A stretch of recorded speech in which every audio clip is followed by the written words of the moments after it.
أهلاً وسهلاً. اليوم سنتحدث عن موضوع مهم جداً، عن الأبطال المجهولين في معركة السيطرة على الألم. سنتكلم عن أدوية ما تعتبر مسكنات بالمعنى التقليدي، لكنها فعلياً قادرة على تغيير قواعد اللعبة تماماً، خصوصاً في علاج الآلام المزمنة. سؤال غريب، أليس كذلك؟ كيف يمكن علاج الألم بدون مسكن للألم؟ قد يبدو الأمر متناقضاً، لكن الجواب يكمن في فئة مميزة جداً من الأدوية. أدوية لم تصمم بالأصل للألم، لكنها أصبحت حجر زاوية في علاجه. في الدقائق القادمة سنستكشف معاً عالم هذه الأدوية المساعدة.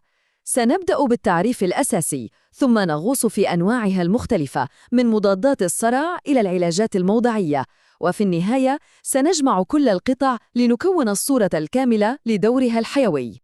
إذن، ما هي هذه الأدوية المساعدة بالضبط؟ ربما أفضل طريقة لوصفها هي إنها مثل الطاقم المساعد في فيلم.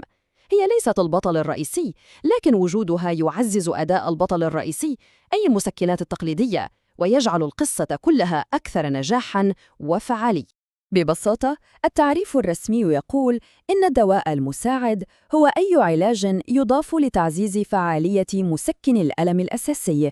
لنأخذ مثالاً: دواء للاكتئاب غرضه الأساسي هو تحسين المزاج، لكنه في نفس الوقت يمتلك قدرة مدهشة على تهدئة إشارات الألم العصبية في الدماغ. هذه الأدوية عالم متنوع جداً. نتكلم عن مضادات الصرع ومضادات الاكتئاب ومرخيات العضلات وغيرها. المهم أن نعرف أنها ليست خط الدفاع الأول. الأطباء يلجؤون إليها كأدوات متخصصة لما تفشل العلاجات التقليدية، خصوصاً في الحالات المعقدة زي آلام الأعصاب المزمنة. لنبدأ بأحد أصعب أنواع الألم وأكثرها تحدياً: ألم الأعصاب. ذلك الإحساس المزعج بالحرق أو الوغز الناتج عن تلف الأعصاب يحتاج لنهج مختلف تماماً، وهنا يأتي دور مضادات الصرع. أشهر لاعبين في هذه الفئة هما جابابنتين وبريجابالين، كلاهما يعمل على تهدئة الأعصاب المفرطة النشاط، ويشتركان في بعض الآثار الجانبية مثل النعاس والدوخة. لكن البريجابالين المعروف تجارياً باسم ليريكا قد يضيف عليها أعراضاً أخرى مثل التورم أو زيادة الوزن. ونقطة مهمة جداً، كلاهما يصنف كمواد خاضعة للرقابة. وهنا يجب أن نتوقف عند نقطة في غاية الأهمية: جميع الأدوية في هذه الفئة تحمل تحذير الصندوق الأسود، وهو أخطر تحذير من إدارة الغذاء والدواء. التحذير يشير إلى زيادة خطر الأفكار والسلوكيات الانتحارية، وهذا الأمر يتطلب مراقبة دقيقة جداً للحالة المزاجية للمريض. حسناً، لننتقل الآن إلى فئة مختلفة تماماً تعمل بطريقة غير مباشرة. بدلاً من استهداف الأعصاب مباشرة، هذه الأدوية تهدف إلى كسر حلقة الألم المفرغة، حلقة الألم والتشنج العضلي. لنأخذ مثالين: الأول هو سيكلوبنزابرين أو فليكسيريل، وأشهر أثر جانبي له هو جفاف الفم. أما الثاني تيزانيدين أو زانافليكس، فيحتاج إلى حذر أكبر. لماذا؟ لأنه قد يسبب انخفاضاً في ضغط الدم، والأخطر أنه قد يؤثر على النظام الكهربائي للقلب في حالة تعرف بإطالة فترة QT. وهناك أدوية أخرى في هذه العائلة، لكل منها تحذيراته الخاصة. مثلاً، كاريزوبرودول قد يتراكم بشكل خطير عند بعض الأشخاص بسبب تكوينهم الجيني.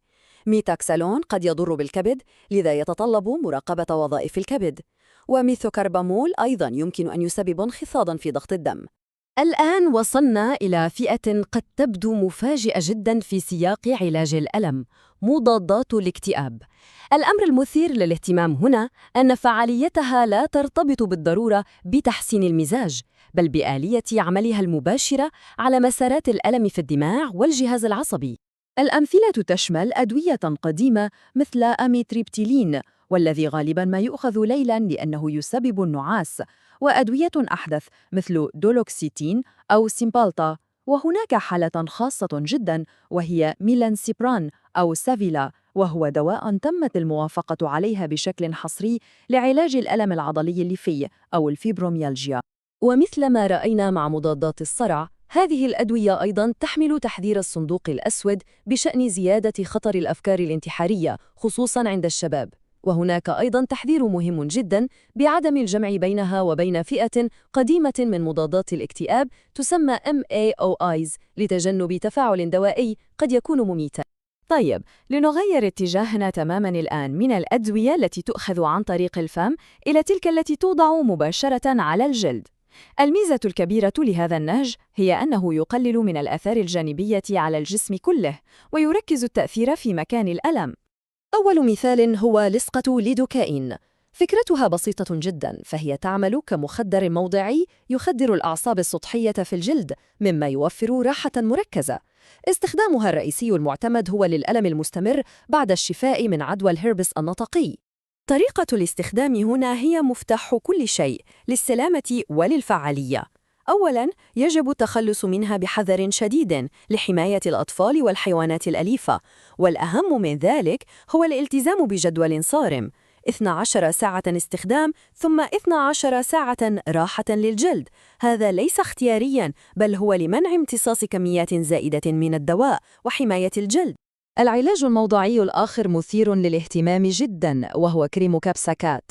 هذا هو نفس المركب المسؤول عن الطعم الحار في الفلفل.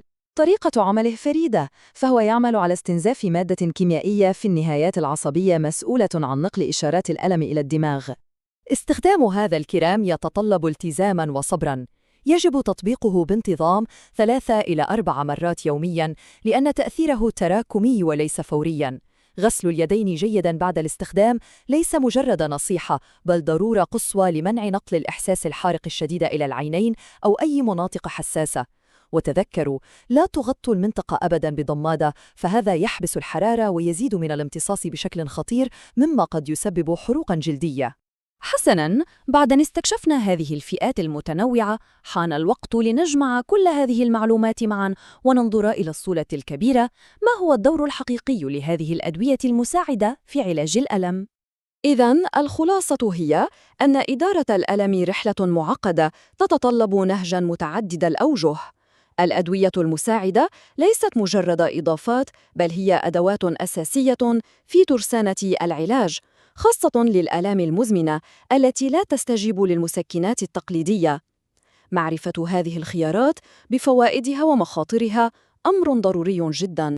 وهذا يتركنا مع سؤال أخير للتفكير فيه: بما أن تجربة كل شخص مع الألم فريدة من نوعها، فإن امتلاك فهم أوسع للخيارات المتاحة بما في ذلك هؤلاء الأبطال المجهولون يمكن أن يمكن الأفراد من المشاركة بفاعلية أكبر في وضع خطط علاجهم.